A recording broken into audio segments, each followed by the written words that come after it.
Well, hello, class. It's Thursday. We've almost made it to the end of the week. Okay, today we are going to talk about finding measures of central angles and their arcs. Okay, we've talked about central angles yesterday and how to name central angles and how to name their arcs. Well, today we're going to put some numbers, the measurements, angle measurements to these central angles, and use that information to find measurements of arcs and angles within a circle. Okay, so the first and the most important of today is that, write this down, the measure of a central angle is congruent. What does congruent mean? That means it's equal to the same measure, to the measure of its arc. That means a central angle and its arc have the same measure, the same degrees. So for example, over here in this circle, we have angle XQY. Our central angle is angle XQY. And that is equal to 85 degrees. But since it's a central angle, its arc, here's its arc. Remember, it's endpoint to endpoint. This is our angle. This is our angle. This is our arc. Well, it is going to be the same. It's also going to be 85 degrees. The arc is XY. They are congruent. Their measure of a central angle and its arc are congruent. So let's look at this one on the bottom. What's our central angle here? Y'all tell me. Yes, the central angle is angle ABC. This is our central angle here. Okay, well, we are told that that angle is 135 degrees. Okay, well, what's the arc for that central angle? Well, its minor arc here is 135 degrees as well. Its minor arc is AC, which means it is also 135 degrees. So, in our other problems, we're not going to be given both of these. You're going to be given either the arc or the angle, and you have to use that since that the angle is congruent to its arc. Okay? So let's do some examples. So today, instead of having guided practice, all I have is examples. So what I want you to do is if I do a couple of these and then you feel comfortable with doing some on your own, just pause it and try to do the next example on your own. Okay, that's the same way as guided practice. Okay, so, and another thing is when you are writing these examples out, when you're drawing the circles, I want you to be very much aware of how you draw these circles. When you're drawing the circles, if you draw a chord that goes through the center of the circle from one point to another, what do we call that chord? We've been talking about it all week. Remember, that chord is called a diameter.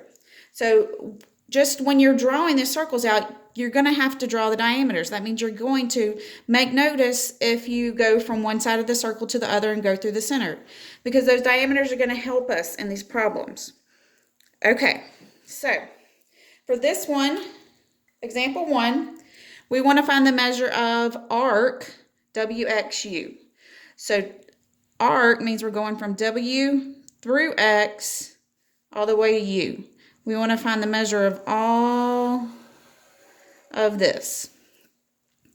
Okay, so I know a little bit about this because here's a central angle here that's 54 degrees. Well, if that angle is 54 degrees, then this arc, WX, has to be 54 degrees. Okay, well, that means I know from here to here, but I need to know all the way from X all the way to U. Anybody got an idea? Okay, if you said, I see a diameter, you were correct. Okay, we need to look for a diameter.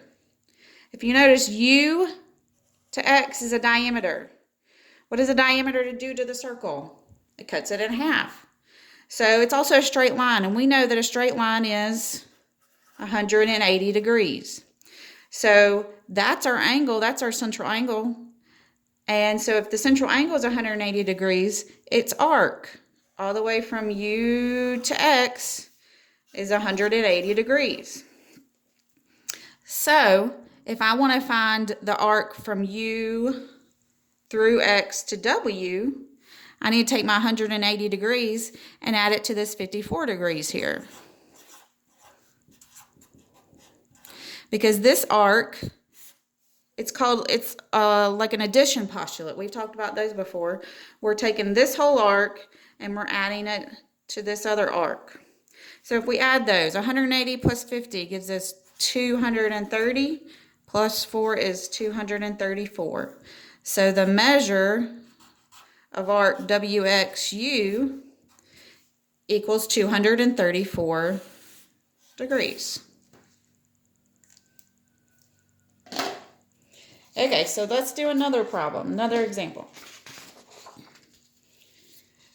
Let's look at this one. Remember again, what are you looking for when you were drawing the circle? You're taking note if you have diameters, because diameters will help us solve these problems. Okay, so we want to find the measure of arc VUX. So I'm going from V, where's U? Here I'm going to U, and I'm going to X. Going through U all the way to X. Okay, it's a good bit of the circle. Not quite the whole circle there. Okay, so let's see what we're given. We're given two central angle measures. Well, I know that this angle is 79 degrees. So I can say this arc from V to U, I'm going to use a different color. Maybe that will help. This angle is 79 degrees, so the arc V to U is 79 degrees. Okay, so that's part of our arc. Now we just need the rest of this. Okay, I do know that this is 135 degrees.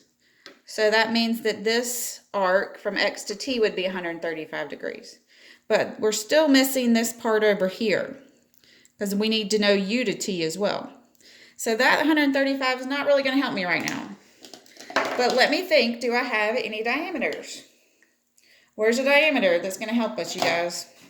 Yes, X to U is a diameter. It's a straight line. That means we know it is how many degrees? 180 degrees. The arc from X to U is also 180 degrees. Okay, remember we're trying to find the green part all the way from V through U all the way to X. Well, we know V to U is 79 degrees, and then we know U to X is 180 degrees. So remember, we can add them together to get the whole arc we want to know. So we take 180 and add it to 79 degrees. 180 times 180 plus 70, that's 250. We're going to add another 9 to it, so it's 259 degrees. So the measure of our arc VUX is 259 degrees. So I'm going to throw out another question here, just another one. What if we were asked to find X to V? How could we find that? If you were to ask to find X to V, well, that's just the rest of the circle, right? So we know this whole thing is 259. We could just take 360 and take away 259. Remember, a whole circle is 360.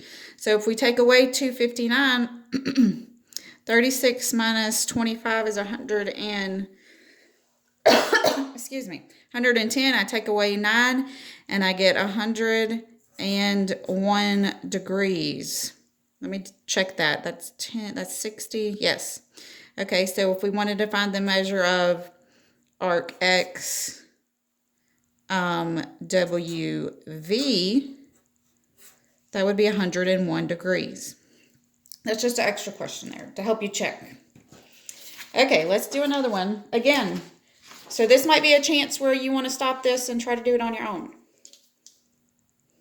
Okay, so for example 3, we want to, well, those are our arcs. This time we're finding the angles. So maybe you're not ready quite to do it on your own because we haven't done the angles yet.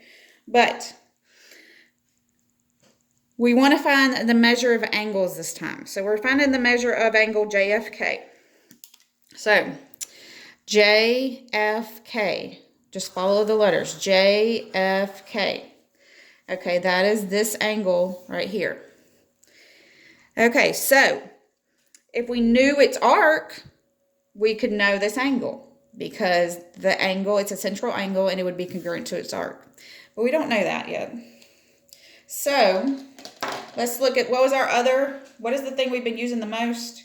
Yes, diameter. Do we have any diameters in this problem? We have several diameters in this problem. Which one's going to help us? We have a diameter here, K to H. And we have another diameter here, G to J. Remember, a diameter is a chord that goes through the center of the circle. It goes from one side of the circle to the other through the center. Well, I see I have this angle here, GFK. This one is 101 degrees. Well, I'm going to use this diameter G to J because I know that's a straight line, and that straight line is going to be how many degrees? Yes, 180 degrees. It goes back to, remember, a linear pair? These two angles make a linear pair because they make up 180 degrees. So to find this angle, we got to take away the 101 degrees. 180, take away 101, and we get 79 degrees. So the measure of angle, oops, I didn't do that one right. Measure of angle JFK equals 79 degrees. This here is 79. Okay, and here's our last example. This time you might want to stop and try to do it on your own. Okay, so we want to find, again, we're finding an angle. Angle ECG. So ECG, this angle here. Well, this angle is actually made up of two angles. So we know one of the angles is 65 degrees. We don't know the measure of the other angle. But if we if we can find the measure of this angle FCG, we can add them together because that's the angle addition postulate, and it will give us angle ECG. So let's see, how are we going to find the other angle? Again, what have we been using? What's the main thing we've been using? Diameters. Where are some diameters? E to H is a diameter, it goes through the center, and D to G is a diameter, it goes through the center. Which one's going to help us? Well, we have this is 65. We want to know this. Well, I know that this one's 73 degrees right here. So this E to H is what's going to help us because we know that the whole angle here, all three of these have to add up to 180 degrees. So I know 65 plus 73 plus some other number gives us 180 degrees. So I'm going to take 180 degrees and take away the two angles that we know. We're going to subtract them, and we can get this other angle. You can also combine these two. So if I combine those, I get 138 degrees. So if you want to combine them first and then subtract, that is perfectly fine. Since I'm not using a calculator right now, that's what I'm going to do. So 180, take away 138. Well, that's going to be 180, take away 130 is 50. Take away 8 is 42 degrees. So the measure of angle ECG is 42 degrees. This missing angle here, let me use the red pen, is 42 degrees. Okay, y'all, that's the last of the notes for today. It's also the last of the notes for this week because tomorrow you will be having a quiz. It's the first grade in the grade book for this class, this quarter. Remember, you're going to have 3 minor grades and 3 major grades. This is a minor grade because it's only the middle of the standard or the unit. So you will have a quiz on everything that we've done this week. Please use your notes. I will not throw any problems on the quiz that I did not go over in the notes. So, and if you have any questions on the practice, please be sure to contact me or Miss Lynn through Google Classroom or Google Voice numbers. We are here to help you. Okay, good luck. Y'all have a good afternoon or good evening, and be sure to be keeping up with your work. Try not to get behind, and make sure you do all the work before you try to take the quiz. Do not try to take the quiz without doing all the work. Okay, y'all have a good day.